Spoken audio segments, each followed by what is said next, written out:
Ngocak, ngobrol sih, Cak.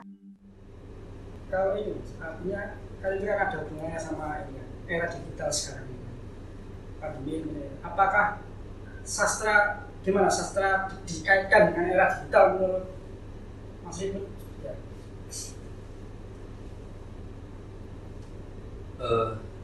Apakah nantinya semacam ini? Ya kan semacam tadi kan? Ada sih gerakan-gerakan ke arah situ dalam karya sastra itu ada. Afrizal Mana itu dia sangat konsen terhadap sastra digital. Kalau dulu itu karya sastra kayak puisi ya, ditulis di kertas itu ya, dikirimkan. Nah, Afrizal itu mengawinkan kata-kata dengan grafis, dengan suara.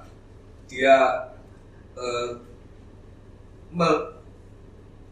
menuliskannya, mengaplikasikannya dalam Instagram.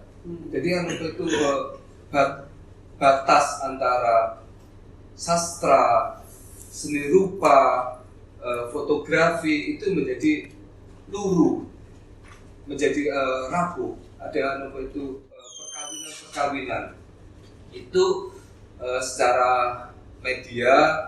Dan kalau ngomong tema bahwa karya sastra adalah sebuah perspektif atas kehidupan, perspektif atas kemanusiaan, seharusnya pribadi-pribadi digital itu juga masuk ke dalam entah penokohan, entah alur, masuk dalam aspek-aspek intrinsik dari karya sastra.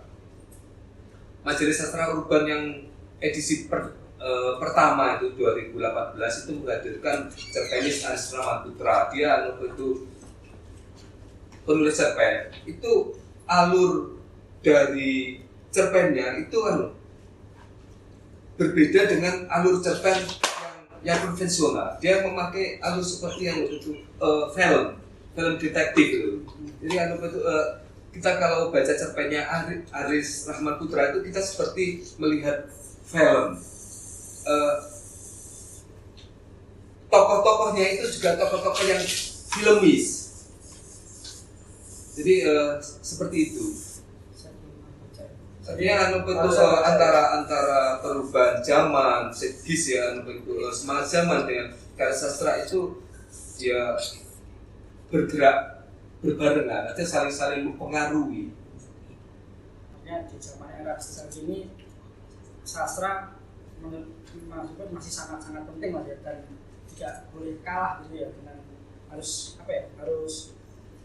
bagaimana cara memanfaatkan sastrawan ini memanfaatkan era digital ini gitu Mas. Iya benar, beberapa sastrawan itu mereka menulis di aplikasi apa itu sehingga bisa menghasilkan uang. Jadi kalau secara tradisional yang dulu itu kan karya sastra itu dimuat di koran, dibukukan. Sekarang itu bergerak ke yang lebih luas, ada aplikasi apa gitu ya. Tentu kemajuan teknologi membawa pengaruh terhadap ekosistem sastra, dan tidak hanya ekosistem sastra tapi juga hal-hal intrinsik di dalam karya sastra, karena sastra itu perspektif penulis terhadap atas realitas, atas kemanusiaan. Ketika realitas berubah, otomatis itu perspektifnya juga ada perubahan. Cara seseorang berkomunikasi, cara seseorang bertahan hidup, beradaptasi dengan lingkungan itu kan bisa berubah, dan itu berpengaruh terhadap karya sastra juga. Terus kan yang penontonannya kan kalau dimasukkan teknologi itu kan ada digital itu, penontonnya tidak hanya yang di depan tapi penonton yang melihat kita melalui digital ini kan jauh lebih banyak. Semisal begini, penampilan kayak kemarin puisi yang jelasin kemarin, kemudian ditayangkan di sosial media masing-masing sih, Pak. YouTube, Instagram dan lain-lain. Itu kan penontonnya kan tidak, artinya apa? Yang tidak tahu sastra kemudian menonton itu kan jadi cuman gini, iya, gitu.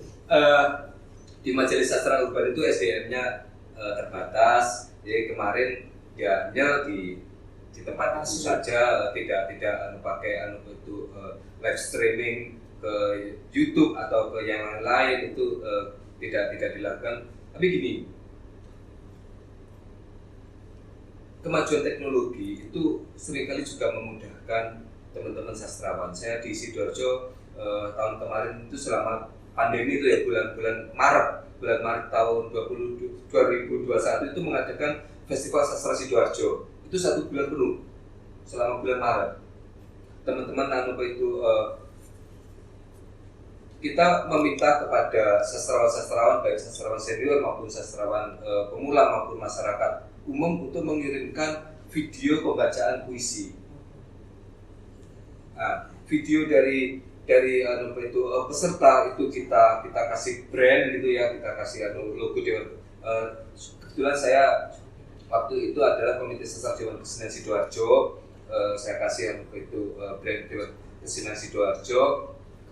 Nah, itu respon dari masyarakat itu cukup bagus. 1 bulan itu lebih dari 150 video yang diterima. Dan itu Festival Sastra Sidoarjo itu ya 1 bulan penuh itu Rp0. Jadi cuma memanfaatkan teknologi. Coba bayangkan misalkan kita mengundang 150 sastrawan, mengundang mereka untuk baca puisi, kita mengurus akomodasi, mengurus konsumsi dan lain-lain. Nah, karena ini total virtual, kita bisa Rp0 jalan. Dan hasilnya luar biasa ya. Artinya ya jalan gitu ya, lah. mereka ternyata di Sidoarjo ini sangat-sangat anak-anak yang sastrawan itu berlian gitu. Iya, betul. Respon teman-teman sastra di Sidoarjo cukup bagus. Kalau di Sidoarjo itu ekosistemnya berbeda dengan di Surabaya. Kalau di Surabaya kantong-kantong sastra itu ada di kampus-kampus ya. Kalau di Sidoarjo itu lebih banyak dia masyarakat umum. Di Sidoarjo itu malah ada namanya komunitas pena prajurit aksara. Itu anggotanya mak-mak semua. Semuanya mak-mak, ibu rumah tangga itu.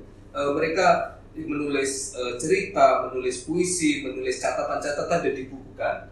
Itu anggotanya mak-mak semua. Ada juga Yuk Nulis Sidoarjo.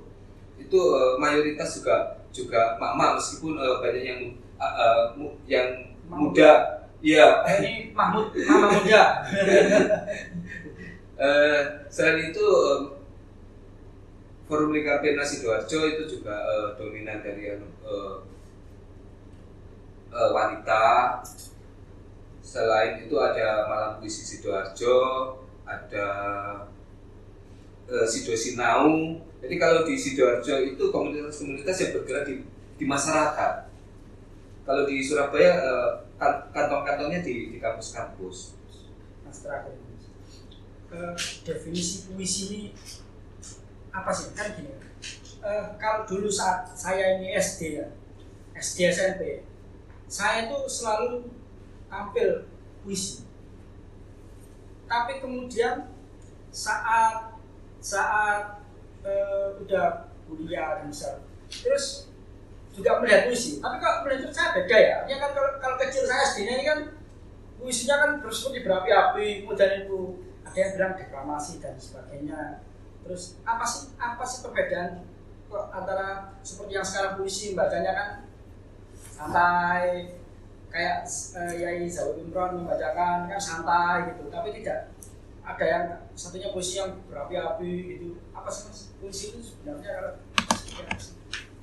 ya, itu pertanyaan yang umum tapi justru jawabnya susah sekali ya. Tahun 40-an Chairil Anwar menulis puisi Aku Ini Binatang Jalang. Puisi-puisi yang seperti itu sekarang pun masih ditulis.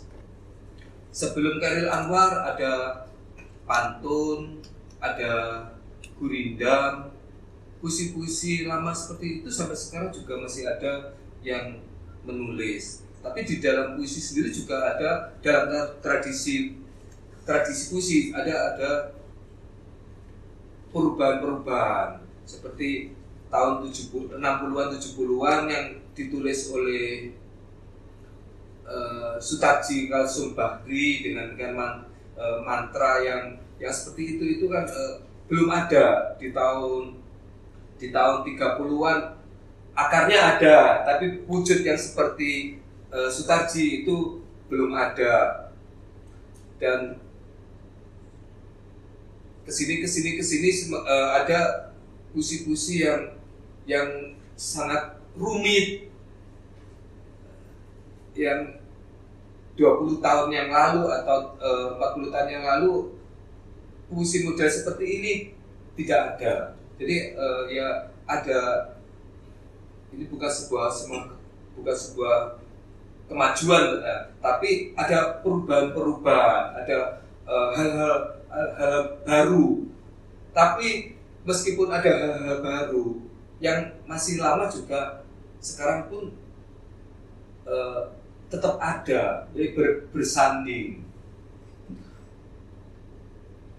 Saya dulu itu pernah kalau lomba puisi SD sering menang. Saya malah SD, SMP, SMA itu saya teringat saat itu Bung Kaisar Victor itu. Susah banget, susah. Itu saya tidak tahu lomba puisi itu di radio. Saya sama adik istriku. Puncaknya itu final pas PON. Judulnya saya ingat PON 2000-mu. Karya Kaisar Victor itu. Ini lomba di radio nih, sudah lolos 7 besar. Yang menang 5. Saya nomor 6. Waduh, nggak dapat piala dari saya. Saya tadi sama adik kandung saya itu maksudnya apa namanya? Pinter puisi. Dia dapat urutan nomor 4 besar. Dia dapat piala, pulang mbak piala 1, saya nggak dapat piala. Karena nomor 6. Padahal 7 yang menang 5 lalu saya kalah. Lombanya di Gerahadi. Saya ingat waktu itu PON 2000. Itu dari sebelum selesai benerin.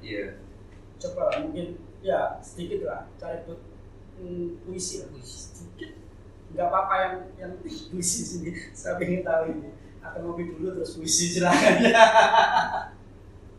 Silakan ya di sini. Terima kasih. Hampir jadi di akhir ini kita akan melihat Caribut perform di sini sekaligus apa namanya sebagai apa ya, pembelajaran, sebagai pengetahuan bahwa apa sih nanti yang dalam pesan-pesan yang disampaikan puisi tidak sekedar hanya membaca kemudian selesai, tapi ada di diri-dirinya, itulah yang sangat apa ya, yang sangat dalam. Dan kalau kita ingin benar-benar mendalami kan ini aja ya, apa namanya, kok jeru aja ya, kalimat-kalimatnya ini kan bukan kalimat-kalimat umum gitu yang pokoknya kalau sastrawan puisi itu, orang puisi bahasanya itu nanti kita lihat. Baik, silakan ya, monggo. Berdiri atau duduk aja ini? Duduk aja lah. Duduk aja ya? Saya tidak seperti Mas Vicky yang pernah juara kan baca puisi. Kan kalau saya dulu sambil gini-gini saya dulu. Apa itu? Itu deklamasi atau puisi? Bisa dikatakan puisi itu terjadi. Kalau deklamasi itu biasanya tidak pegang teks. Oh. Iya, langsung gini, kepala gitu. Kalau lomba baca puisi itu masih pegang. Ya, saya pegang. Kalau pentas seni, perpisahan panggung seni SD gitu tanpa pegang, langsung ngomong hafalan. Tapi kalau yang lomba pakai, ya benar. Baca puisi siapa ya? Puisinya sendiri. Nggak apa saya. Itu aja. Saya itu suka penyair dari Gresik. Ya. Mas Budi Palopo penyairan itu bahasa Jawa. Oke. Baca sepenggal gitu aja ya. Ya, sepenggal aja. Betul. Nanti kita tutup. Silakan. Ini setengah ngapal-ngapal lo ya. Ya. Atau ini cari ini enggak apa ya? Oke. Setengah ngapal. Siap. Silakan. Nalika sun pirsa lagu bandosa. Enggal sun rungu pitakon anak lanang kanthi lagun dolanan. Sapa wong kang ora jerit popo masya indah kayak tutupi jroning bandosa tetep mayit isine hong kawitaning pranatan popo kiniyo nganti saprene asma sesembahan panggah dadi lakon dolanan. Itu karya dari Mas Budi Palopo. Terima kasih. Merinding nih, ternyata merinding ya. Terima kasih Kak Rebut. Terima kasih atas waktunya. Mohon maaf mengganggu kerjanya ini. Kita culik Mas Rebut sebentar sini. Terima kasih. Kali ini edisi dengan Mas Rebut, seorang sastrawan, seorang wartawan, seorang seniman, seorang semuanya lah. Pokoknya sekali lagi aplaus buat Mas Rebut. Terima kasih Mas Budi, Antara Jatim, terima kasih. Terima kasih. Assalamualaikum warahmatullahi wabarakatuh. Waalaikumsalam warahmatullahi wabarakatuh.